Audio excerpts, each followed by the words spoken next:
ഞങ്ങൾ കോൺഗ്രസ് പാർട്ടി എടുത്ത തീരുമാനം യോജിച്ച തീരുമാനമാണ്.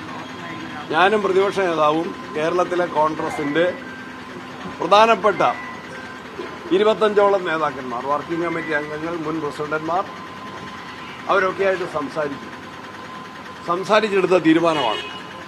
ആ തീരുമാനത്തെ കേരളത്തിലെ കോൺഗ്രസിൻ്റെ ഒരു ഘടകവും, KPCCയുടെ ഒരു ഭാരവാഹിയും ഒരു അംഗവും 14 ജില്ലാ കോൺഗ്രസ് കമ്മിറ്റികളിൽ ആരും, 282 ബ്ലോക്ക് കോൺഗ്രസ് കമ്മിറ്റികളിൽ ആരും, 1000-ലധികം വരുന്ന മണ്ഡലം കോൺഗ്രസ് കമ്മിറ്റികളിൽ ആരും ചോദ്യം ചെയ്തിട്ടില്ല. ആരും അതിന്റെ പേരിൽ ആക്ഷേപം ഉന്നയിച്ചിട്ടില്ല.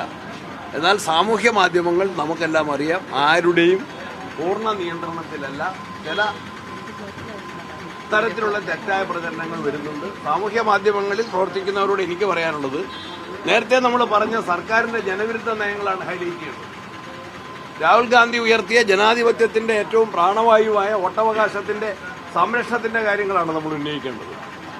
അതല്ലാതെ ആരെങ്കിലും ചേരിതിരിവുണ്ടാക്കാനുള്ള ബോധപൂർവമായ ശ്രമങ്ങളിൽ, എതിർപക്ഷത്തിന്റെ ശ്രമങ്ങളിൽ പെട്ടുപോകുന്നുണ്ടെങ്കിൽ അവരെ തിരുത്തണം എന്ന് ഞാൻ ആവശ്യപ്പെടുകയാണ്. നിയമസഭാ സമ്മേളനത്തിൽ രാഹുൽ മാങ്കൂട്ടത്തിൽ പങ്കെടുക്കാനെത്തുമ്പോൾ സ്വാഭാവികമായും പ്രതിഷേധങ്ങളുണ്ടാകും. കോൺഗ്രസ് സംരക്ഷണം കൊടുക്കുമോ? സ്പീക്കറാണ് സംരക്ഷണം കൊടുക്കുന്നത്.